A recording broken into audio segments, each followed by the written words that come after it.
जय हिंद बच्चों। आज हम सीखेंगे क्लास 9 के लिए कक्षा 9 के लिए प्रश्नावली 1.1 का पहला प्रश्न से लेकर के प्रश्नावली उसके बाद से दूसरा तीसरा उसके बाद समझेंगे।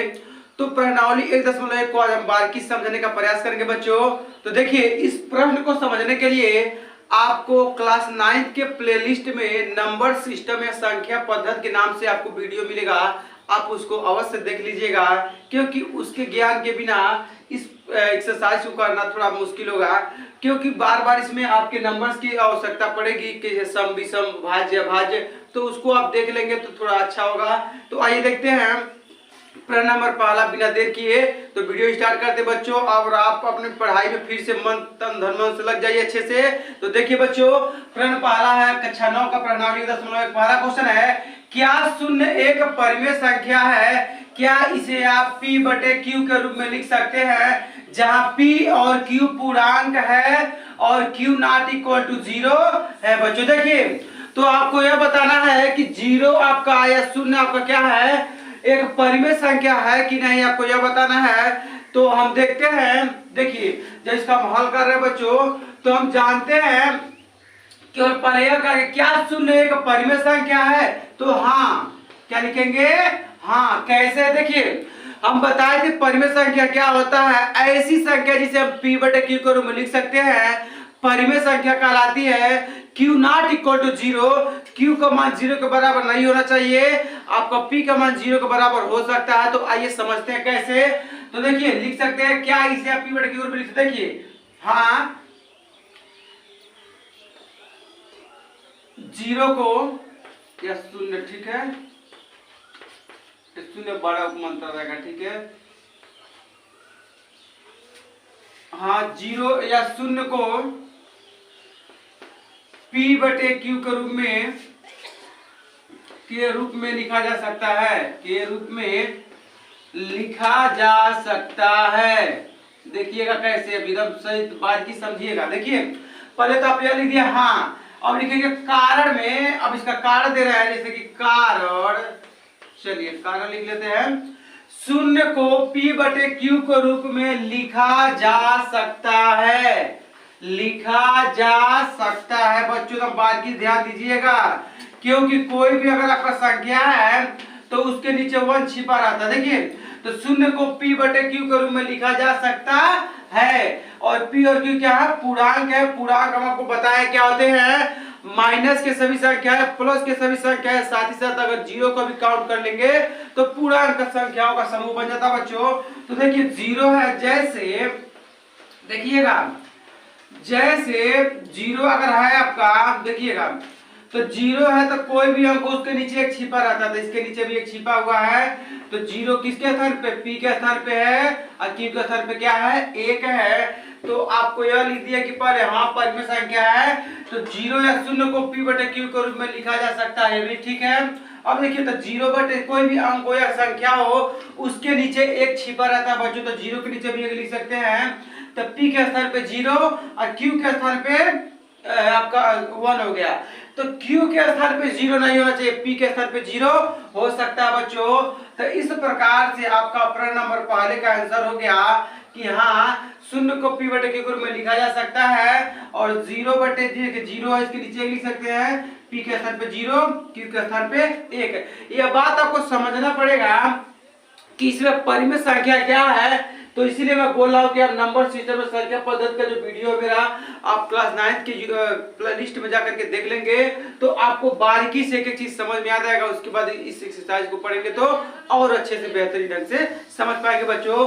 तो इस प्रकार से प्रश्न नंबर पहले का आपका हल था कि हाँ, 0 को हम p बटे q के रूप में लिख सकते हैं, क्योंकि कोई भी अंक हो उसके नीचे एक छिपा है। तो p के स्थान पे 0, q के स्थान पे 1 हो गया। परिमेय संख्या क्या कहता है कि q का मान 0 नहीं होना चाहिए, p का मान 0 हो सकता है। इस प्रकार से आपका प्रश्न नंबर पहले का यह आंसर हो जाएगा बच्चों। आइए क्वेश्चन नंबर 2 देखते हैं हम। देखिए बच्चों, क्वेश्चन नंबर दूसरा आपका है कि 3 और 4 के बीच में 6 परिमेय संख्याएं ज्ञात कीजिए। देखिए, बहुत आसान सा कंसेप्ट है इसका, थोड़ा बारीकी से समझने का प्रयास करेंगे आप, ठीक है। देखिए, तो प्रश्न नंबर दूसरे का हम हल कर रहे हैं बच्चों। तो अब आप देखेंगे कि कैसे इसको हल करेंगे। देखिए तो 3 और 4 को आप 3 के नीचे भी 1 लिख सकते हैं और 4 के नीचे भी आप 1 लिख सकते हैं, उससे कोई प्रॉब्लम नहीं होगा। क्लियर है। अब क्या करेंगे, अगर नीचे ऊपर 1 से गुणा करेंगे तो कोई मान में फर्क नहीं पड़ेगा। इसका मतलब कि 2 से गुणा करिए, समझा रहा हूं मैं अच्छे से। पहले देखिए, पहले 2 से हम नीचे ऊपर गुणा कर रहे हैं बच्चों, ठीक है। नीचे ऊपर 2 से गुणा कर रहे हैं, तब देखिए क्या हो जाएगा, गुणे 2 तो 3 दूनी 6 हो जाएगा, 2 एकम 2 हो जाएगा, 4 दूनी 8 हो जाएगा और 2 एकम 2। देखिए इस तरीके से आपको बराबर करना है कि हर इसका बराबर है, जो नीचे का है, जैसे इसको बोलते हैं अंश बोलते हैं, नीचे वाले को हर बोलते हैं, तो हर बराबर रहना चाहिए। अंश ऊपर 6 और नीचे क्या हो गया, 8 हो गया। अब बताइए अंतर कितने का, केवल 1 का, तो 7/2। इसका मतलब कि हमारा 2 से फेल हो गया, ठीक है। तो हमको कितना बीच में चाहिए, 6 अंक चाहिए, तो 2 से गुणा नहीं करेंगे, ठीक है। ये फेल कर गया तो इसको हम यहाँ पे कट कर दी, समझ जाइए, ठीक है। अब इधर 3/1 था और 4 के नीचे भी 1 लिख सकते हैं। अब हम गुणा कर रहे हैं नीचे ऊपर 3 से। कौन से गुणा कर रहे हैं बच्चों, एकदम शुरू समझा रहा हूँ अच्छे से बारीकी से।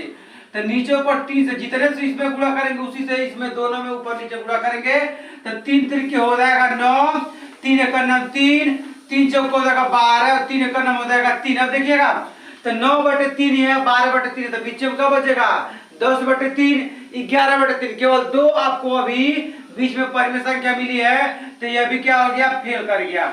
अब हम किससे चेक करेंगे, तो 3 के नीचे 1 लिख लीजिए, 4 के नीचे भी 1 लिख लीजिए। अब हम नीचे ऊपर गुणा करेंगे, किससे बच्चों, 4 से गुणा कर रहे हैं, ठीक है। तो अब देखिएगा नीचे ऊपर 4 से गुणा कर रहे हैं, अब क्या हो जाएगा देखिए, तो 4 तिहाइया 12, 4 एकम 4, 4 चौक को 16 और 4 एकम 4। अब देखिएगा तो नीचे हर बराबर है 4 4, तो 12 और 16 बीच में कितना बचेगा, 13/4, 14/4, 15/4। 3 संख्या केवल मिला, 3 परिमेय संख्या। और आपको चाहिए कितना, 6 परिमेय संख्या। एकदम बारीकी से शुरू समझा रहा हूँ, बिना फार्मूला कैसे लगाएंगे एक बार समझ लेंगे अच्छे से, तो दिमाग में आपके सेट हो जाएगा, तो आप बहुत जल्दी लगा लेंगे इसको, ठीक है। तो इसका मतलब कि 4 से भी नीचे ऊपर गुणा करने से कोई फायदा नहीं है। अब हम चेक करते हैं, 3 के नीचे 1 और 4 के नीचे भी 1 बच्चों।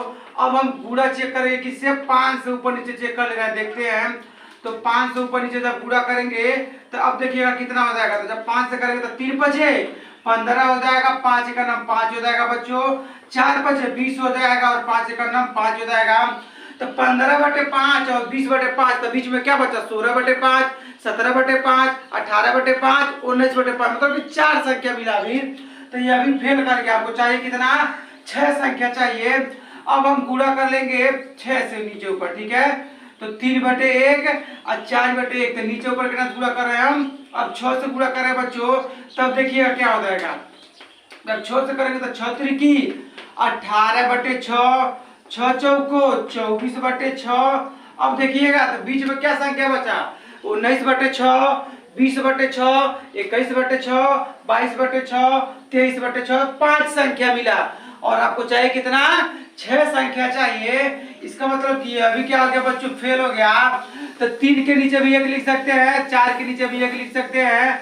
तो नीचे ऊपर हम गुणा कर देंगे कितने से, अब 7 से गुणा कर देंगे बच्चों।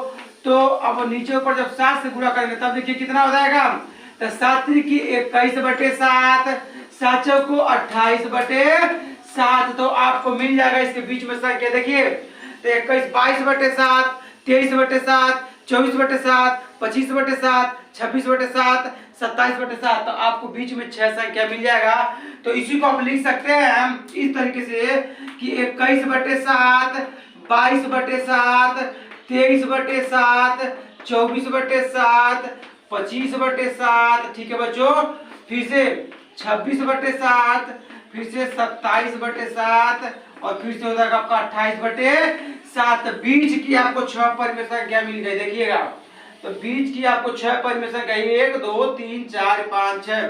तो बीच की 6 परिमेय संख्या, तो बीच की 6 परिमेय संख्या बच्चों इस प्रकार से आप समझ करके इसको लगाएंगे परिमेय संख्या। देखिए क्या करना है, इसमें कुछ है नहीं, जो भी अंक दिया गया था 3 और 4, तो 3 और 4 को आप उसके नीचे देखिए 1 लिख सकते, कोई भी अंक हो तो नीचे क्या किया, हम 1 लिख दिया, 3 के नीचे भी 1, 4 के नीचे भी 1। तो 7 से जब ऊपर नीचे गुणा करेंगे तो ऊपर बन जाएगा 21/7, नीचे बन जाएगा 28/7। अब इसके बीच का जो गैप है कितना है, तो देखिए तो कितना गैप बना, 1 2 3 4 5 6, तो बीच की आपको 6 परिमेय संख्याएं मिल गई। और केवल 6 ही नहीं, ऐसे अनंत बीच में परिमेय संख्याएं हैं, तो केवल 6 से हमको मतलब था। तो इस प्रकार से प्रश्न नंबर दूसरे को बिना फार्मूला के सहज तरीके से आप लगा सकते हैं। यह पूरा कंसेप्ट है क्वेश्चन नंबर 2 का। आइए क्वेश्चन नंबर 3 देखते हैं बच्चों। देखिए बच्चों, अब देखेंगे क्वेश्चन नंबर 3 आपका, तो बहुत बारीकी से समझिएगा इसको भी।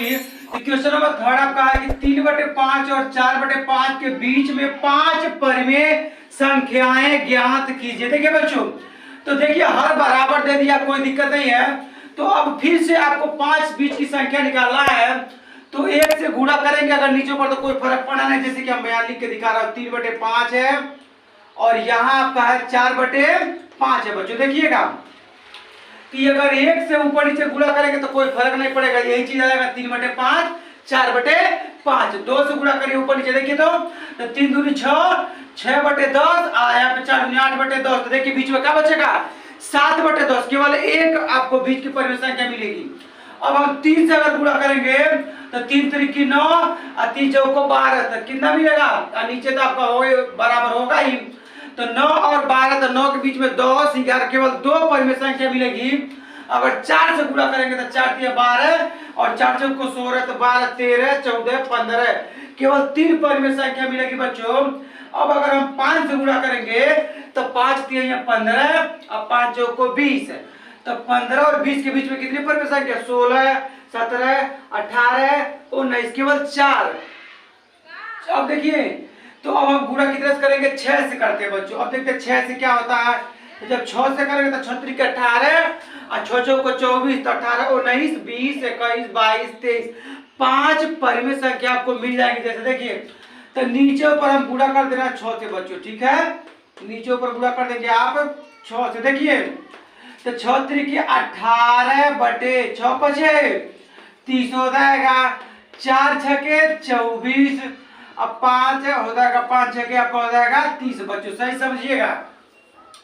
तो अब लिख सकते हैं 18/30, 19/30, 20/30, 21/30, 22/30, 23/30, 24/30 लिख सकते हैं। अब देखिए बीच की परिमेय संख्या है कितनी, 1 2 3 4 5, तो हो जाएगा बीच की 5 परिमेय संख्या। तो हो जाएगा 3/5 और 3/5 और 4/5 के बीच की 5 परिमेय संख्या, के बीच की 5 परिमेय संख्या,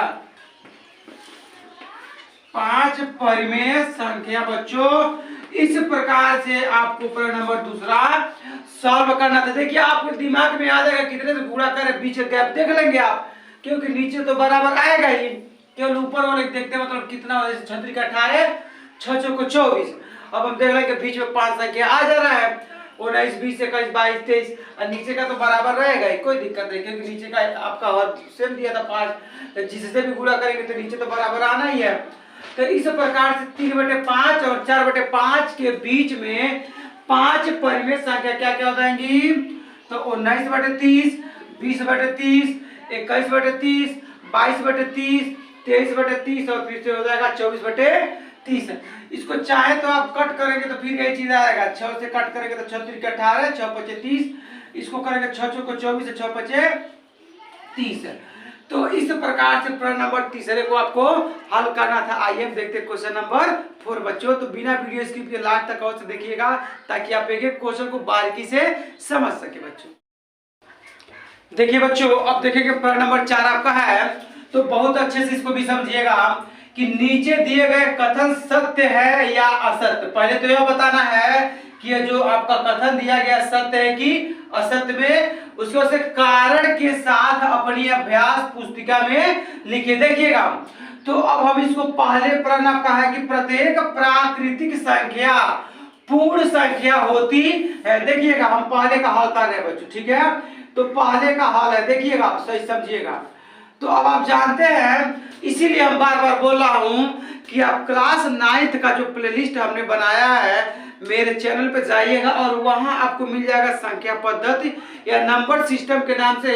तो वहां पे आप बारीकी से जब समझ लेंगे तो इस अभ्यास को बहुत बेहतरीन ढंग से आप समझ पाएंगे। तो देखिए, तो आपका यह जानना है कि प्रत्येक प्राकृतिक संख्या पूर्ण संख्या होती है कि नहीं, ये बताता है। ये बात सही है, सत्य है। बात क्या है? सत्य। देखिए कैसे, क्योंकि प्राकृतिक संख्या क्या होती है कि जिनके द्वारा हम वस्तु की गिनती करते हैं। जैसे कभी भी आप गिनती करते हैं तो कहां से करते हैं? 1 2 3 ऐसे काउंट करते हैं, 1 2 3 ऐसे बोलते हैं। तो आपका प्राकृतिक संख्या वो 1 से स्टार्ट होता है। और पूर्ण संख्या की अगर बात करें बच्चों हम, तो प्राकृतिक संख्याओं में अगर शून्य को भी क्या कर लिया था? शामिल कर लिया था, तब आपका बनेगा पूर्ण संख्याओं का समूह बन जाता है। तो इसका मतलब यह है बच्चों कि पूर्ण संख्या क्या है? पूरे प्राकृतिक संख्या पूर्ण संख्या में आ जाएगी, क्योंकि प्राकृतिक संख्या 1 से स्टार्ट हो रही है, 1 2 3, और पूर्ण संख्या आपका स्टार्ट हो रहा है 0 1 2 3 अनंत तक, ठीक है। तो यही आपको समझना है। तो प्रत्येक प्राकृतिक संख्या पूर्ण संख्या होती है, तो सत्य है। कारण क्या है? कारण क्योंकि देखिए, क्योंकि प्राकृतिक संख्या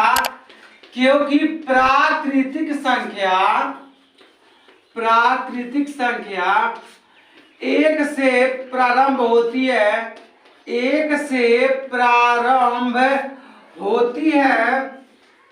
एकदम बारीकी समझिएगा, एक से प्रारंभ होती है, जबकि पूर्ण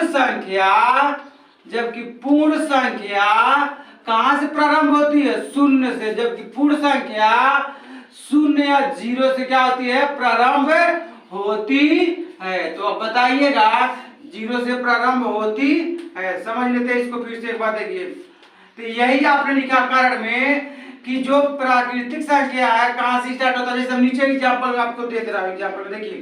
तो यह आपका प्राकृतिक संख्या, ठीक है बच्चों, यहां समझ लीजिए और बेहतरीन ढंग से इसको। प्राकृतिक संख्या है और यह आपका है पूर्ण संख्या। डिफिनेशन नहीं लिखेंगे हम, केवल इसका एग्जांपल लिख दे रहा हूं आपको समझाने के लिए, ठीक है। तो पूर्ण संख्या और प्राकृतिक संख्या, देखिए यह कहां से स्टार्ट होता है? 1 2 3 4 कहां तक जाइए? आदि या अनंत तक जाते रहिए, इनफाइनाइट तक, ये खत्म होने वाला नहीं है। यहाँ कहां से देखिए? 0 1 2 3 4 एविडेंट कहां तक? आदि या अनंत तक आप जाते रहिए, खत्म होने वाला नहीं है।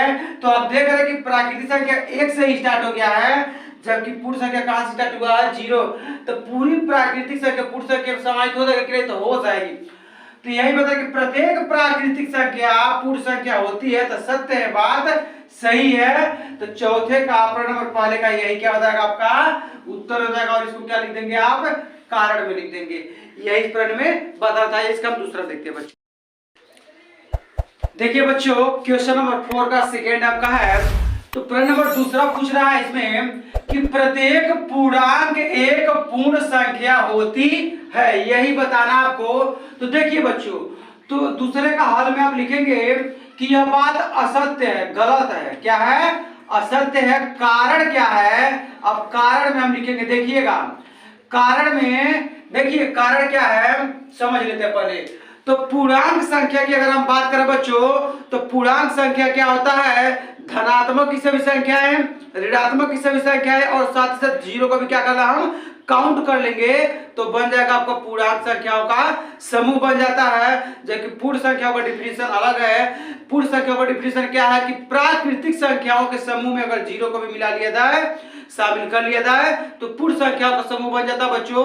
तो इस बात को आप ध्यान देंगे कि डिफरेंस क्या है दोनों में। तो नीचे पर हम एग्जांपल लिखते हैं, फिर कार्ड इसका लिखेंगे। देखिएगा, तो पहले पूर्णांक हम लिख रहे हैं। देखिए क्या होता है पूर्णांक, समझिएगा यहाँ पे पूर्णांक क्या होता है और आपका पूर्णांक क्या होता है, पूर्णांक संख्याएं, और पूर्ण संख्या क्या होता है, थोड़ा यहाँ समझ लेते हैं हम बच्चों। देखिएगा, तो पूर्ण संख्याएं यह है और यह आपका है पूर्णांक संख्याएं। समझिएगा, देखिए किस तरह से अंतर क्या है इसमें, यह समझना जरूरी है। तो देखिए पूर्णांक की अगर हम बात करें तो बीच में 0, इधर 1 2 3 कहां तक? आदि या अनंत तक जाएंगे पूर्णांक में बच्चों, समझिएगा।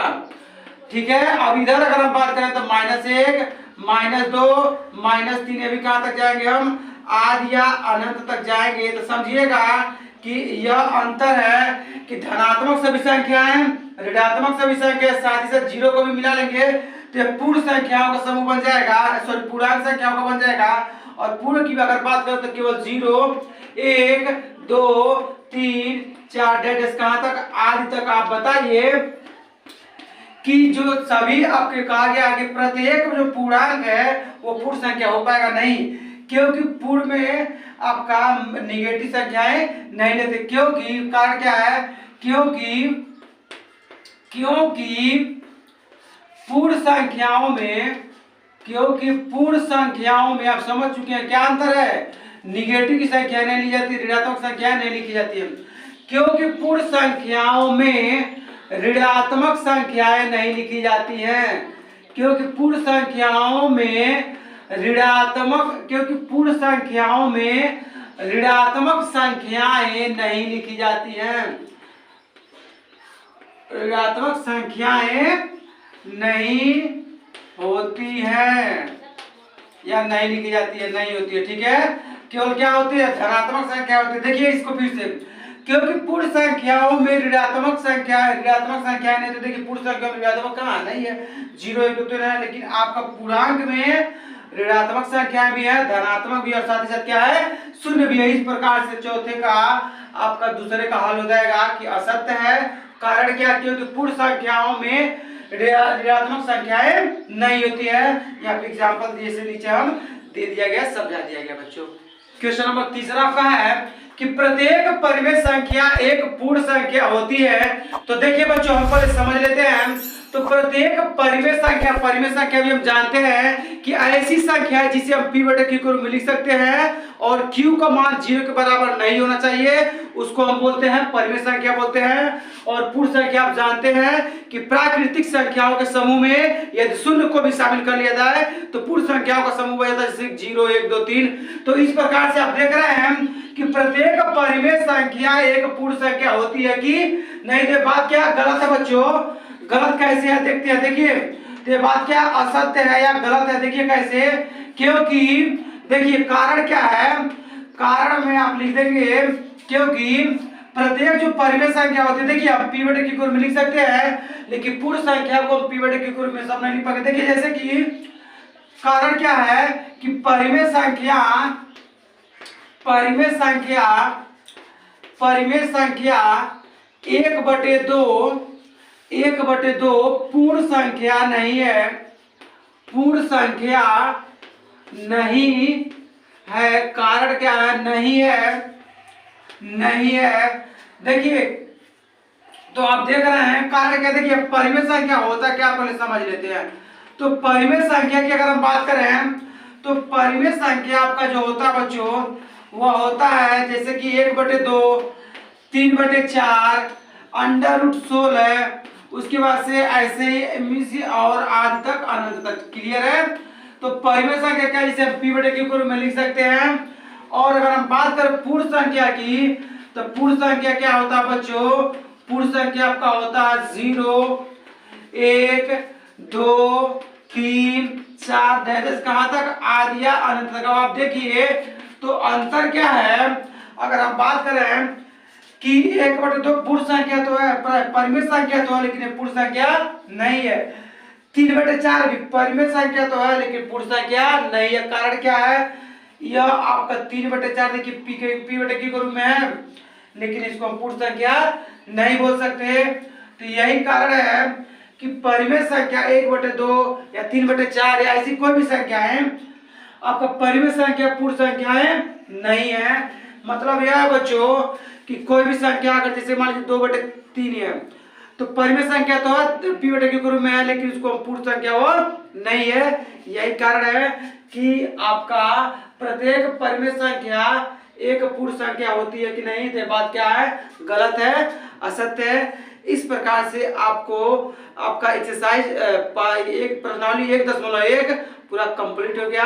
अगर वीडियो अच्छा तो फिर लाइक करिए, सब्सक्राइब करिए। Thank you for watching this video. और जो बाहरी आवाज आ रहा था इसके लिए सॉरी।